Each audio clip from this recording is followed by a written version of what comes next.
शेतकरी मित्रांनो नमस्कार. शेतकरी मित्रांनो, आज आपल्या यशोगाथा या कार्यक्रमात एक खूप सुंदर असा मुक्त गोठ्याचं उदाहरण आपल्यासाठी घेऊन आलोय. हा पंढरपूर परिसर आहे आणि पंढरपूर परिसरामधील गारडी या गावात हा गोठा आहे. हा गोठा आहे सोमनाथ निंबाळकर यांचा.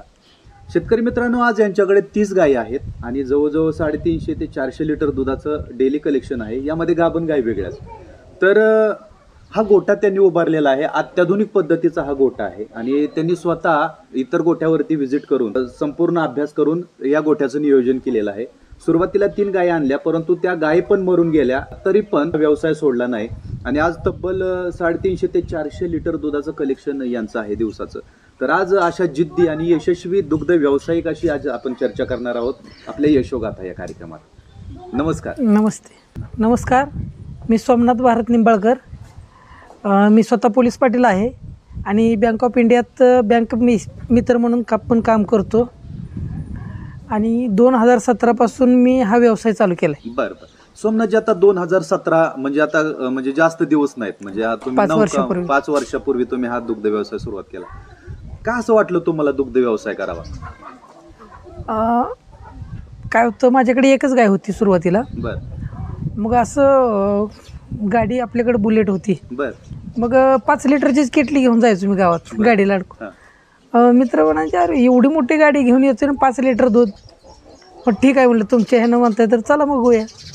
3 गाय आणल्या, 3च्या एक्सपायर. एका 2 महिन्याच्या फरकात 3 गाय खरेदी केल्या मी. म्हणजे 2 महिन्यात आणि दोन्ही महिन्याच्या ह्याच्यात ते एक्सपायर झाले. बर.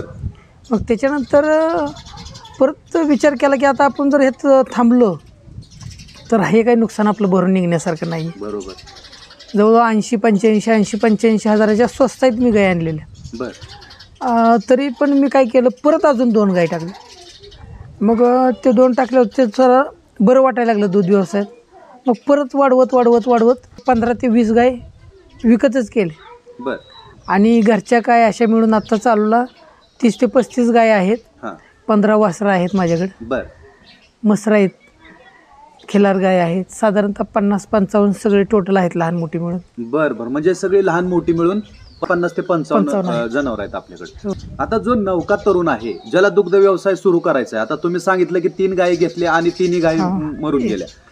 मरण्याचं कारण काय त्या गायी, निदान समजलं का? आणि तरुणांनी कोणती काळजी घेतली पाहिजे गाय घेताना सुरुवातीला? गाय घेताना म्हणजे जेणेकरून तिचे गायचं रंग रूप, तिचे ठेवण ह्याचा म्हणजे व्यवस्थित बघून घ्यायला पाहिजे.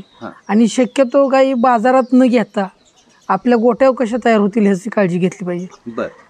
पुढचा माणूस गायी विकताना कधीही गायी चांगली असलेली गायी कुठलाही शेतकरी विकणार नाही. वैयक्तिक मी सुद्धा विकणार नाही. आपल्याच गोठ्यात गायी तयार व्हायला पाहिजे. आणि दुसरी गोष्ट, गाई दुधाचे वगैरे दूध कमी देईल जास्त देईल ते विषय नाही.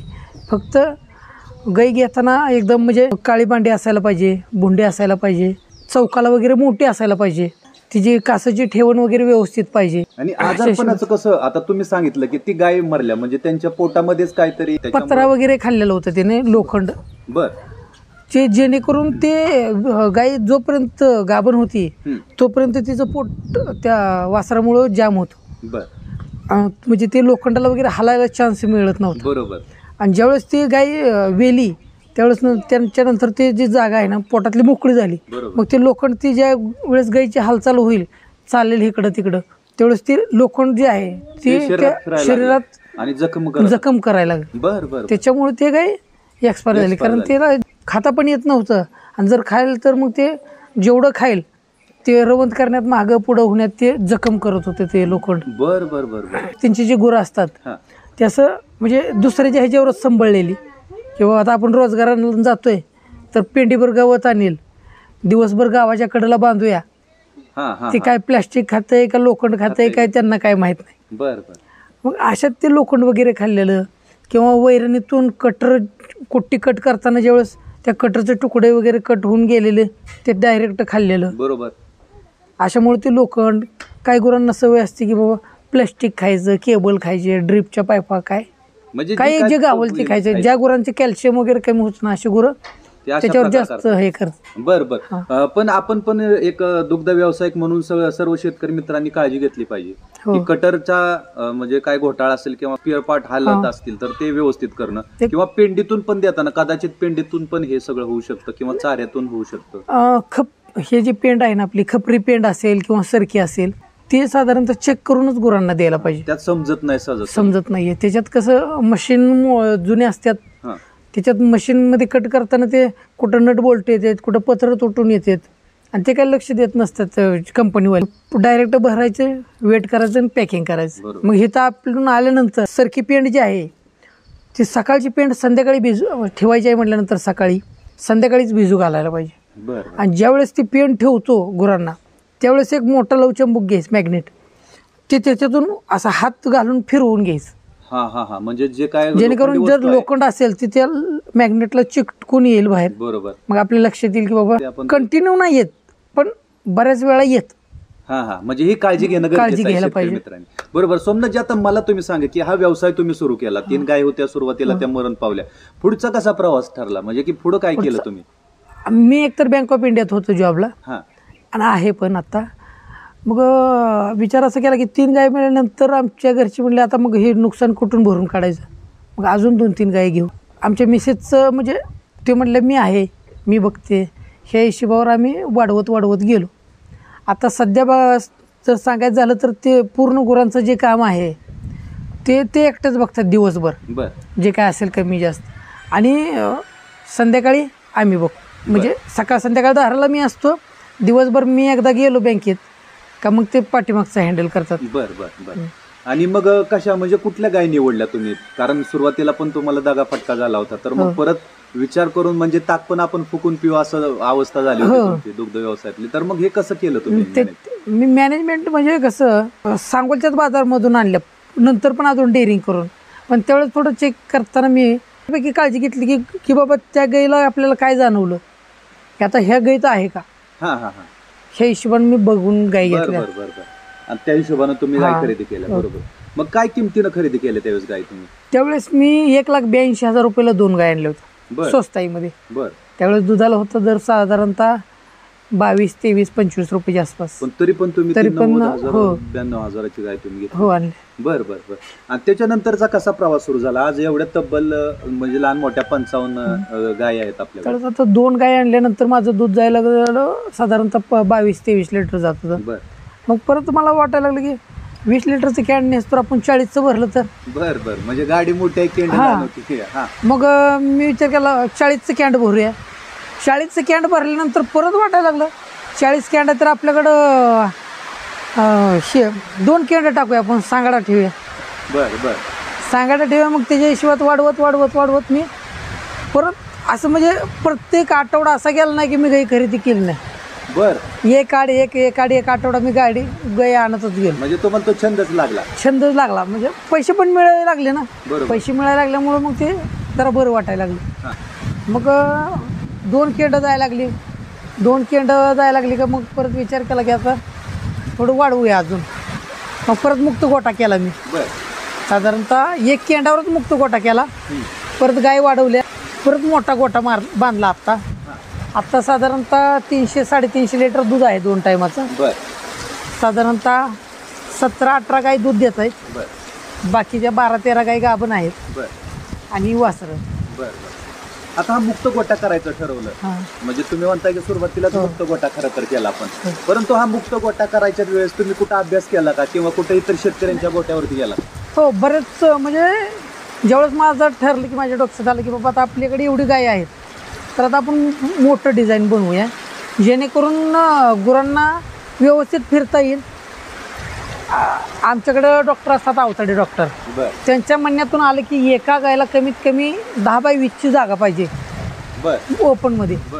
त्यावेळेस ती गाय सफिशियंटमध्ये राहू शकते आणि ती आजारी पडायचं प्रमाण पूर्णपणे कमी होऊन जाईल. हे हिशोबाने त्यांच्या ड्रॉइंगनुसार मी बघितलंच पाहिलेच गोटं, पण बरंचसं मार्गदर्शन त्यांचं झालं. बरोबर. पण आता हा मुक्त गोटा तुम्ही केलाय तर सुरुवातीला जी जमीन होती ती मुरमाड होती का काय भरून घेतलं तुम्ही ते? नाही, इथं कसं होतं वगळ होती आणि थोडं खड्डा होता जास्त, जवळजवळ 4-5 फूट खड्डा होता इथं. मग पूर्ण माती वगैरे जी मुरुम आहे शेजाऱ्यांच्या विहिरीचा कुणाचा असं गावल तिथून एक 4 ते 5 विहिरीचा भरावा मी गोळा केला. तो विहिरीचा भरावा काढला याच्यात. त्याच्यावरती जवळ 300-400 ब्रास मुरुम टाकल्यानंतर 400 ब्रास मुरुम प्लस तो 3-4 विहिरीचा भरावा त्यावेळेस हे जी लेवल निघली. त्याच्यानंतर मग हे पूर्ण आधी लेवल वगैरे काढून घेतली परत स्ट्रक्चर उभा करायला चालू केलं. बरं. पण आता शेतकरी मित्रांचा असा पण प्रश्न असू शकतो समजायचे की आता हे जे तुम्ही केलं हे फक्त दुधाच्या खर्चावरती दुधाच्या भांडवलावरती केलं का पदरचे पैसे टाकलेले? तर आता कसं आहे तुम्हाला सांगू का, दुधाचं तर रुपयाही मी बाहेर वापरला नाही. जेवढं पैसे 2017 पासून येत गेलं माझ्याकडं मी एकही रुपया घरात वापरला नाही. त्याचं जेवढं पैसे बँकेचे पेमेंट यायचं त्याच्यावरच मी बाहेरचं चालवत होतो. जेवढं दुधाचं पैसे येतील तेवढं त्याच्यावरच मी वाढवत गेलो. आज ही माझी जी तांबडी गाय आहे त्या गायीवर मी सेटल झालो. ही जवळजवळ आज माझ्याकडं 8 ते 10 येताची गाय आहे. आणि त्याच्यातून मी वाढवत आज जवळजवळ 60 ते 70 लाखाचं हे माझं भांडवल आहे. ह्याच्यात बँक ऑफ इंडियानं मला 12 लाख रुपये फायनान्स केला. आता 12 लाख रुपये बँक ऑफ इंडियाची कर्ज आहे याच्यावर. ज्या तरुणांना दुग्ध व्यवसाय करायचा आहे तर अशा तरुणांनी कशा स्टेपनं जावं तुमचं काय मत आहे? कारण तुम्ही ते धक्के सहन केलेत. कुणी असू द्या दूध धंदा करायचं म्हणतं नुसतं पैसा असून चालत नाही. सुरुवातीला 1 नाही तर 2च गाय घ्यायची.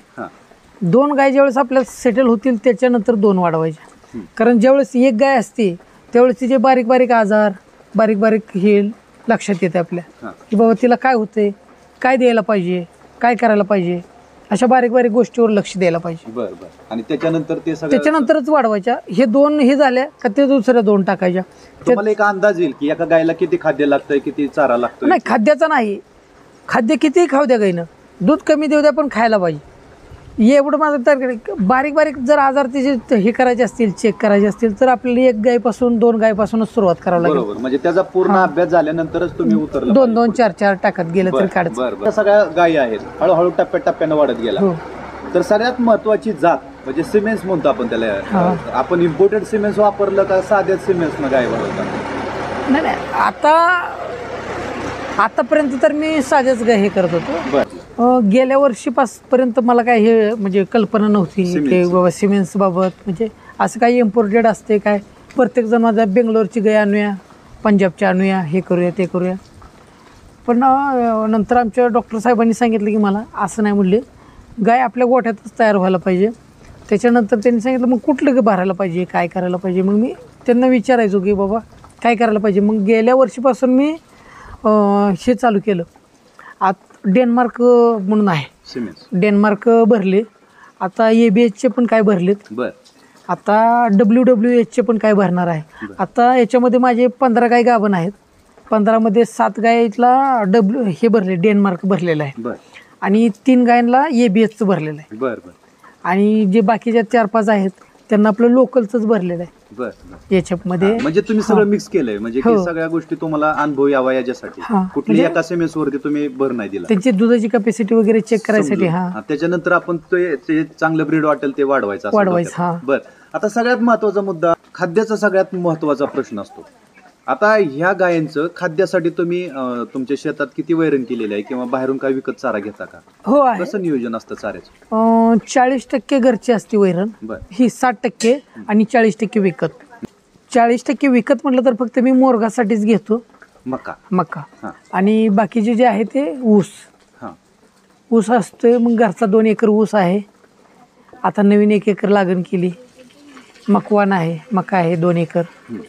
मग तेवढ्यावर चालतं. बरोबर. आता एवढा चारा तुम्ही देताय, तुम्हाला काय अभ्यासांती काय समजलं की बाबा कुठला चारा दिल्यानंतर प्रकृती चांगली राहते, दूध चांगलं निघतंय किंवा गाय उलटत नाहीत, असं काय तुम्ही डोक्यात आलं का तुमच्या की हा पर्टिक्युलर हाच चारा दिला पाहिजे? खरं तर आता सध्या तरी माझ्याकडे 1 टाइम ऊस असतोय आणि 1 टाइम मोरगास असतो.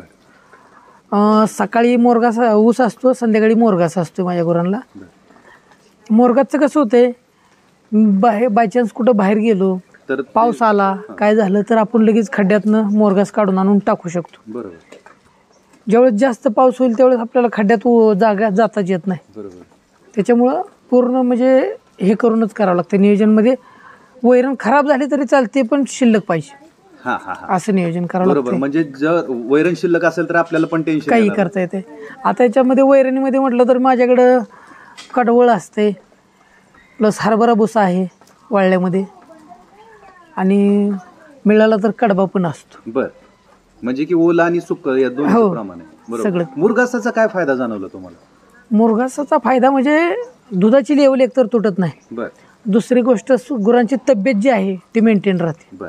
आणि मिनरल मिक्सचर कंटिन्यू वापरतो. बर. त्याच्यामुळं गुरं माझा यायचं पण प्रमाण व्यवस्थित आहे. आजारी पडायचं प्रमाण कमी आहे.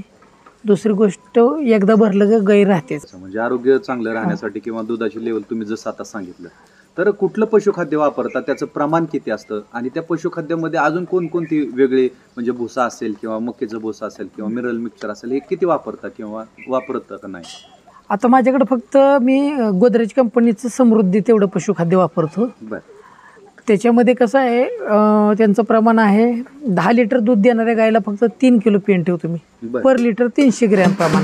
बर बर. हा, ह्या प्रमाणाचं पशुखाद्य असते माझं. दुसरं मी बारडा वगैरे काही ठेवत नाही. बारली नाही, काय बाकीच कुठलंच काही ठेवत नाही. फक्त वाळली पेंड असते 3 किलो प्रमाण.